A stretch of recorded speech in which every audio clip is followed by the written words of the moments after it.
Welcome to Credit and Coffee. This is the story of how losing my job after 22 years and a $3 million pension became the unexpected start of my true freedom. I remember the chill in the air that morning, the kind that bites at your ears even through a thick wool hat, a particular morning like so many others, yet entirely distinct in my memory now, etched into the fabric of my life with the sharp point of a carving tool, leaving an indelible mark. I had left the house before dawn, as was my habit for over 2 decades, the faint smell of my wife's jasmine tea still lingering in the quiet kitchen, a comforting scent that spoke of shared mornings, even if our schedules rarely aligned for them, the soft glow from the street lamp painting long shadows across our freshly mown lawn, casting our familiar world in a hushed, almost dreamlike state. 22 years. That number used to be a badge of honor, a testament to loyalty, to stability, to a life built brick by brick with predictable certainty, a solid foundation I never questioned, a quiet pride in the longevity of my service.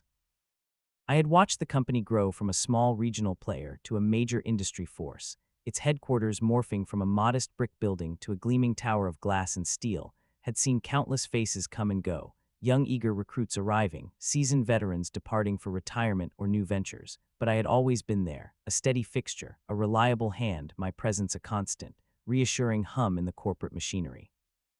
My role had expanded over the years, my responsibilities deepening, moving from a junior analyst to a senior executive overseeing complex financial operations.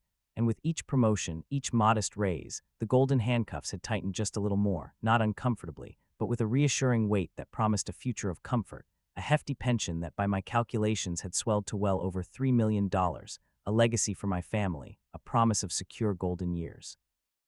A tangible reward for decades of dedication. It was an unspoken agreement, a pact between myself and the institution I served, a future that felt as certain as the rising sun. That morning, though, the weight felt different, heavier, like a premonition, a subtle shift in the gravitational pull of my meticulously ordered existence. The office building, a sleek monument of glass and steel, reflected the gray pre-dawn sky, its sharp edges seeming colder, more formidable, a fortress that had once felt like home, a welcoming beacon in the early morning darkness, now appearing somewhat aloof, distant. I rode the elevator up, the quiet hum of familiar comfort that day felt strangely hollow, each floor passing with a silent, almost ominous ascent, the coffee shop near my building already bustling, its aroma of dark roast and warm pastries a daily ritual I cherished, a small moment of indulgence before the day's demands began. My desk was exactly as I had left it, an orderly stack of reports, the edges perfectly aligned, a family photo of my wife and child smiling from a silver frame, an empty coffee mug waiting to be filled, a testament to the predictable, comforting routine of my professional life. The day began as usual, the gentle tap-tap-tap of keyboard keys, the soft murmur of conversations, emails flowing in, a morning meeting dissecting quarterly performance, the familiar rhythm of corporate life, a symphony of efficiency and ambition. Then the call came, a curt summons from my boss to the CEO's office, delivered with a clipped urgency that immediately set my nerves on edge. My heart, usually a steadfast drummer, skipped a beat, a faint tremor of unease rippling through my chest, a cold dread that began to seep into my bones.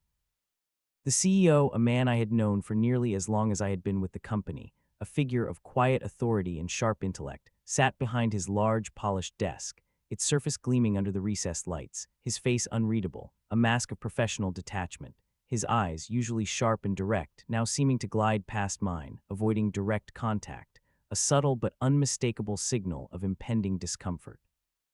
My boss stood silently beside him, his shoulders slightly hunched, a pained expression on his face that spoke volumes even before a single word was uttered, a mirror reflecting the awkwardness and inherent injustice of the moment.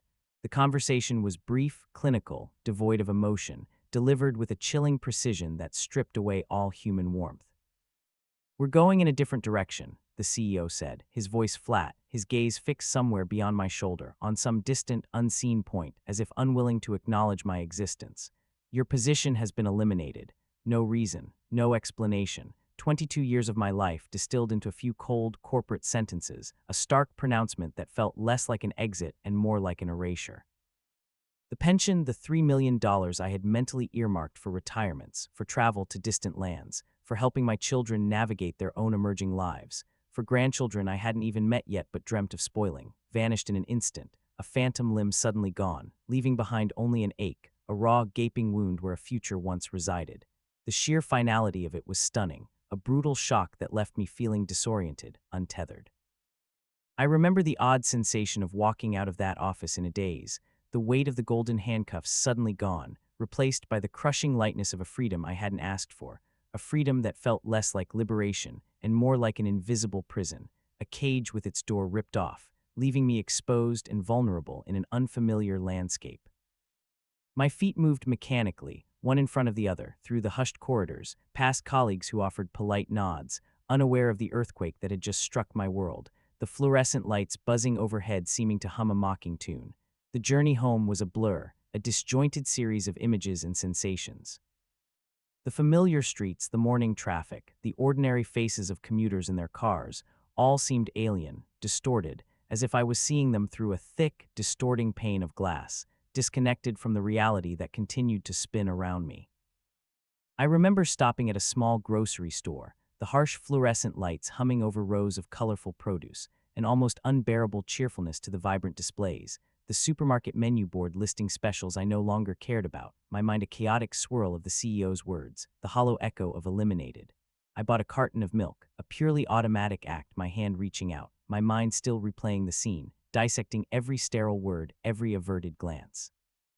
When I got home, my wife was still there, a rare occurrence on a weekday morning. Usually she'd be out by then, a fleeting anomaly that felt almost preordained. She looked up from her book, a worn copy of a classic novel, her smile fading as she saw my face, the carefully constructed composure I was trying to maintain cracking under her perceptive gaze. "What's wrong?" she asked, her voice soft, concerned, instantly recognizing the profound distress etched on my features. Telling her was harder than hearing it, the words catching in my throat, feeling clumsy on my tongue, inadequate to convey the depth of the shock, the betrayal, the sudden, terrifying void that had opened up beneath us.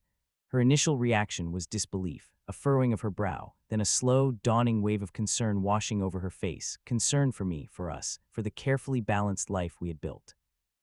Our life, so carefully constructed, so seemingly solid, suddenly felt like a house of cards, teetering precariously in an unseen breeze. The mortgage, a steady obligation for 2 decades, instantly transformed into a looming threat, a monstrous debt that had previously been a manageable comfort. We were comfortable, yes, in the superficial way that outward appearances can deceive, but also in a deeper, more insidious way, we were house poor. Most of our substantial income was tied up in the monthly payments, the property taxes that seemed to climb relentlessly each year, the never-ending maintenance of a large home in an affluent neighborhood, a sprawling residence that had been a symbol of our success, a marker of our arrival, but now felt like an anchor dragging us down, threatening to pull us under the rising tide of uncertainty. The financial safety net, the one I had always believed was robust, carefully woven with years of sound decisions, was suddenly revealed to have gaping holes, threads unraveling at an alarming rate. My pension, the cornerstone of our retirement planning, the bedrock of our future security, was gone. It was a defined benefit plan, yes, a testament to the old corporate structure, but the specific terms of my departure meant it was essentially forfeited, a bitter pill to swallow, a cruel twist of fate that felt like a deliberate act of financial sabotage. I had always handled most of our investments, a quiet satisfaction in tracking the stock market, dabbling in a few stocks I believed in, a careful blend of growth and stability, ensuring our insurance policies were up to date, a vigilant guardian of our financial well-being. I even prided myself on a decent understanding of risk management, believing I had a handle on the delicate balance between potential gain and potential loss. But somewhere along the way, in the quiet confidence of my long tenure and steady income, a hubris had crept in, and I had made some choices I now deeply regretted, choices born of a desire for something more, something faster, something that promised an escape from the steady, predictable climb. Years prior, a friend, an enthusiastic early adopter, had convinced me to put a small sum into Bitcoin, then a nascent digital currency promising exponential returns, a tantalizing whisper of quick wealth. Later, drawn by the allure of innovation and the promise of quick wealth, the siren call of the next big thing, I had invested a more substantial amount in a couple of promising startups through a private equity contact, convinced they were on the cusp of revolutionizing their respective industries, convinced I was getting in on the ground floor of untold riches.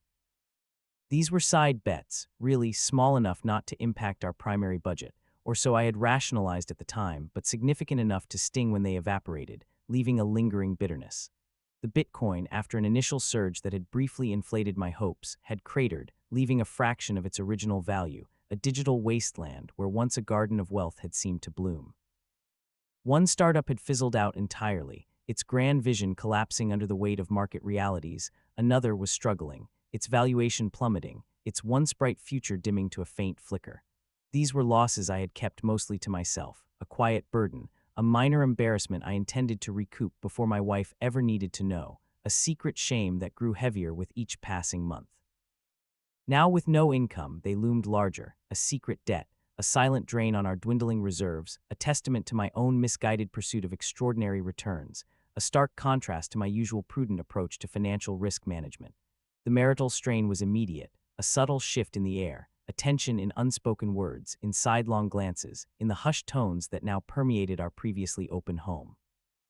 My wife, bless her pragmatic soul, began to scrutinize every expenditure, every bill, her eyes tracing lines of numbers with a newfound intensity, her brow furrowed in worry, a quiet anxiety that was almost more palpable than any shouted argument. The casual dinners out, the weekend getaways to the coast, the small luxuries we had taken for granted, the effortless flow of money, all came under a new, uncomfortable spotlight, each expense a potential point of contention. The empty coffee cups on the table suddenly seemed to multiply, each one a tiny monument to a life that felt increasingly out of reach, a symbol of the unspoken anxieties that now filled the spaces between us. I remember one evening, sitting at the kitchen table, the silence punctuated only by the hum of the refrigerator, a monotonous drone that seemed to underscore our new reality, as she gently, hesitantly, brought up the credit card statements. Our joint credit cards were managed well, always paid off in full each month, a testament to our shared financial discipline, but there were some smaller ones, travel cards I'd accumulated for mileage points, store cards for department store discounts that I had used more freely, and some charges I couldn't quite account for with a clear conscience, small indulgences, a new gadget here, a gift there, things I had bought without thinking because the income was always there. An endless stream of financial reassurance. The hidden investment losses, the startup failures, the crypto gamble, these were the true weight I carried, a secret burden that added to the stress of our new reality, a heavy shroud of deception that wrapped around my very being. It wasn't outright fraud, not in the legal sense, just poor judgment and a reluctance to admit mistakes, a silent erosion of trust that gnawed at me from the inside. I saw the worry in her eyes, a constant, flickering flame of anxiety, felt the subtle distance grow between us as the financial pressure mounted, a cold void expanding in the heart of our shared life. We had always been a team, a unified front against the world's challenges, but now this chasm, created by my private anxieties and hidden financial missteps, felt vast, threatening to swallow us whole. The world outside didn't care about my internal turmoil, about the sudden collapse of my meticulously planned future. Inflation was biting hard, the cost of groceries, of gasoline, of everything seemed to creep up relentlessly, a slow, suffocating squeeze on our already strained budget. The weekly grocery bill, once a routine transaction, now became a source of dread, each item added to the cart a pang of guilt. Our child was still in college, those student loans a constant reminder of future obligations, a growing shadow over their bright aspirations, and my aging parent had recently developed a chronic illness, bringing with it a cascade of crushing medical debt, bills for specialists, for medications, for home care, a seemingly endless torrent of expenses that we were ill-equipped to handle. We were firmly in the sandwich generation, squeezed from both sides, our financial stability eroding from within and without, a perfect storm of external pressures converging on our already fragile situation. The search for a new job was humbling, a truly soul-crushing experience that stripped away layers of my professional identity. After 22 years in a senior role, where opportunities had always come to me, the market felt like an alien landscape, a brutal, unforgiving wilderness where my past achievements counted for little. My skills, once highly valued, now seemed specific to a dying niche, or perhaps I was simply too old, too expensive, too set in my ways, perceived as a relic from a bygone era in a fast-evolving world. I sent out countless resumes, each one a hopeful plea, tailored cover letters crafted with meticulous care, endured endless interviews, some short and dismissive, others long and draining, each rejection a fresh sting, a cruel reminder of my diminished worth, each unreturned call a punch to the gut, leaving me reeling. Friends, former colleagues, those who had stayed with the company or moved on to more successful ventures, their lives continued to flourish, their social media feeds filled with exotic vacations to far-flung destinations, gleaming new cars, promotions to even loftier titles, a parade of success that felt like a personal affront. The professional jealousy was a bitter taste, a constant comparison that poisoned my own sense of self-worth, a corrosive envy that left me feeling small and inadequate. I saw a former mentee, someone I had personally guided through the early stages of his career, now holding a position similar to my old one, his career skyrocketing, his name whispered with admiration in industry circles. It was hard to be happy for him, to truly celebrate his success, when my own world felt like it was crumbling, when his ascent served only to highlight my precipitous fall. After months of fruitless searching, of dwindling savings, of the quiet desperation that comes from watching your financial future evaporate like mist beneath the morning sun, I finally took a job. It was a smaller company, a different industry entirely, a significant pay cut that felt like a public declaration of my failure, and the work itself was soul-crushing, mundane tasks that felt far beneath my experience, a constant reminder of how far I had fallen, a daily dose of humiliation. I was now performing administrative duties, compiling basic reports, tasks I hadn't touched since the earliest days of my career. The office was small, cramped, filled with the stale smell of old paper and lukewarm coffee, a stark contrast to the sleek, modern monument of glass and steel I had once called my professional home. The moral compromises began subtly, small nudges at first, then growing more insistent. I found myself cutting corners, making small ethical concessions to meet impossible targets, just to keep my head above water, to bring home some semblance of an income, to quiet the gnawing anxiety that constantly churned in my stomach. The old pride in my work was gone, replaced by a dull ache of resignation, a hollow feeling that echoed the emptiness of my days.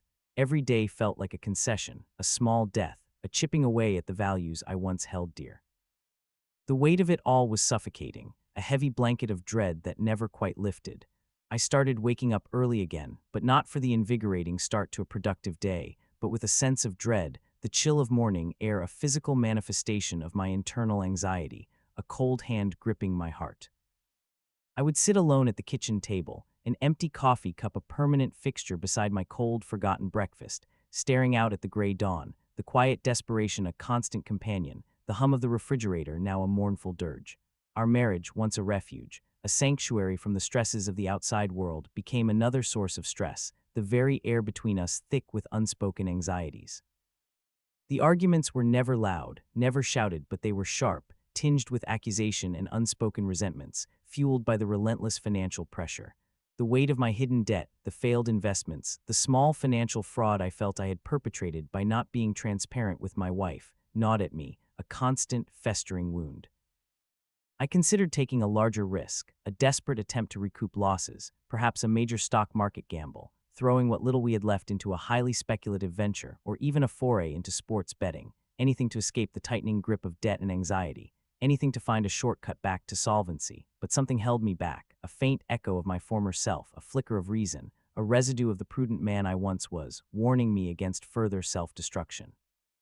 The constant anxiety over money bled into every aspect of our lives, poisoning even the simplest moments. We stopped entertaining, ceased hosting the lively gatherings we once enjoyed, avoided social gatherings that might expose our struggling situation, our dwindling resources, our inability to keep up appearances. The affluent neighborhood, once a source of quiet pride, a testament to our hard work, now felt like a stage on which we were performing a failing play, desperately trying to keep up appearances, a constant, exhausting charade, a performance that drained our energy and left us feeling hollow. The realization came slowly, like the sunrise after a long, dark night, not a sudden burst of light, but a gradual lightening of the sky, a subtle shift in perception, a dawning clarity. It wasn't a single epiphany, not a lightning bolt of understanding, but a series of quiet moments, small insights that accumulated brick by brick into a new foundation. One afternoon, I was walking through a local park, the crisp autumn leaves crunching underfoot with a satisfying sound, a symphony of reds, yellows, and browns scattered across the path, the laughter of children playing in the distance, their joy unburdened by financial worries, their innocence a stark contrast to my own turmoil.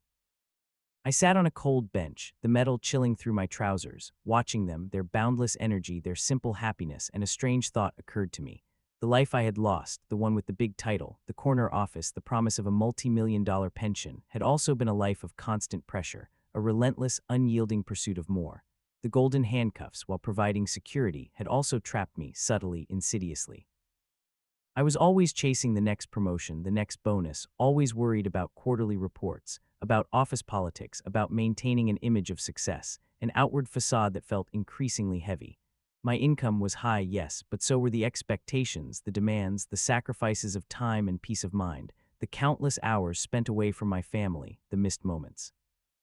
I had been tethered to that desk for 22 years, a prisoner of my own ambition, missing out on so many small joys, so many quiet moments with my family, always looking ahead to a retirement that felt perpetually distant, an ever-receding mirage. The money, the status, the perceived success, they had all been a cage, albeit a gilded one, beautiful on the outside but restrictive within. The firing, brutal and unfair as it had been, had actually shattered that cage, breaking the illusion of security and forcing me to confront a deeper truth. It had forced me to confront my financial mistakes, yes, to face the consequences of my lack of transparency, the quiet betrayals of trust, but it had also, inadvertently, set me free, casting me adrift, yes, but also allowing me to rediscover my own internal compass. The initial freedom had felt like falling, a terrifying plunge into the unknown, a descent into chaos. But slowly I had begun to spread my wings, tentatively at first, then with increasing confidence, realizing the ground wasn't as far away as I had feared. The job I had taken, while not ideal, while still mundane, was a means to an end. It paid the bills, it put food on the table, it allowed us to navigate the medical debt and student loans, to rebuild our budget from the ground up, to finally address the secret debt I had accumulated, the silent burden I had carried for so long. I started being transparent with my wife, laying bare all my financial missteps, my failed startups, the cryptocurrency losses, every shameful detail. It was a difficult conversation, filled with tears and accusations, her hurt palpable, my own shame almost unbearable, but it was also a cleansing one, a necessary catharsis that began to wash away the corrosive effects of secrecy. The wall between us, built of my secrecy and shame, began to crumble, replaced by a fragile but genuine reconnection, a tentative reaching out that promised a stronger, more honest foundation.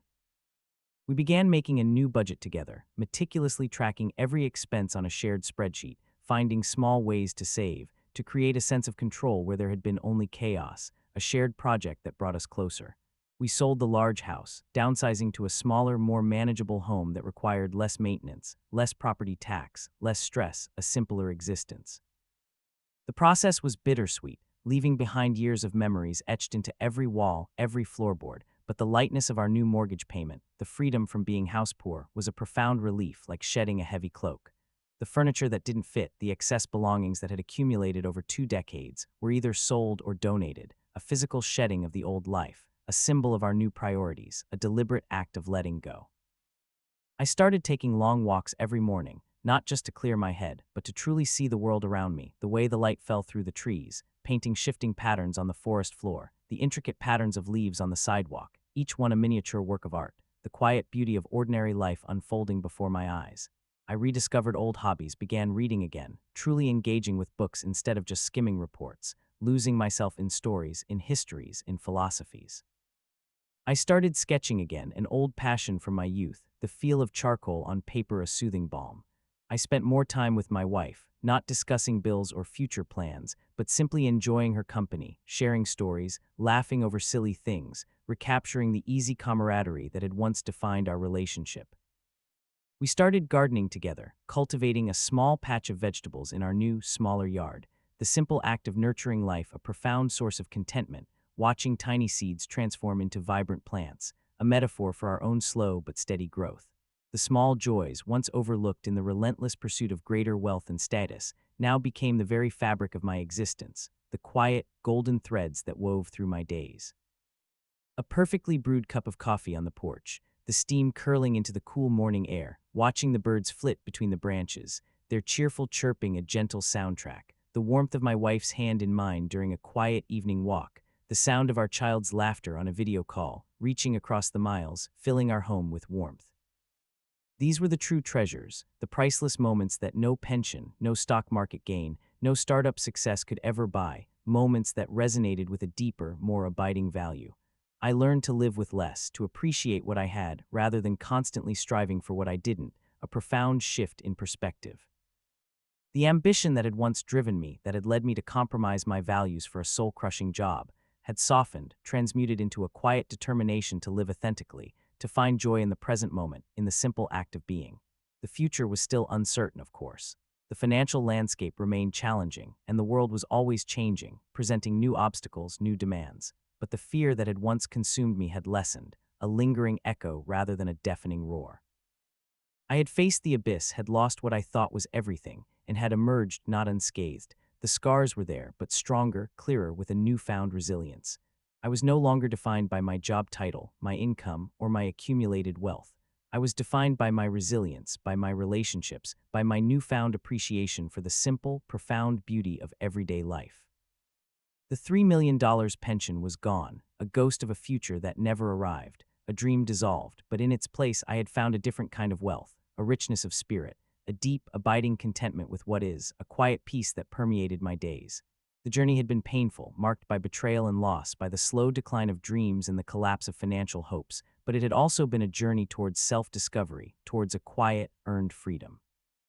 It was a freedom from the constant chase, from the comparison, from the golden handcuffs that had held me captive for so long, binding me to a path that was not truly my own. I was finally truly free, not from responsibilities or challenges, for those would always exist, but from the internal prison of expectation and material desire, a liberation of the soul. The ending wasn't a triumphant return to wealth, nor was it a tragic descent into despair. It was something gentler, more profound. It was a quiet peace, a warm understanding that the greatest riches are not found in bank accounts, but in the small, everyday moments, in the love shared, in the simple act of being content with enough. And that, I realized, was worth far more than $3 million. Have you ever experienced a moment of profound loss that unexpectedly opened the door to a truer sense of freedom or redefined what truly matters in your life? Share your story in the comments below. Let us know what small joy brought you peace this week. And if this message resonated with you, please like this video, share it with someone who might need to hear it, and subscribe for more stories about navigating life's unexpected turns.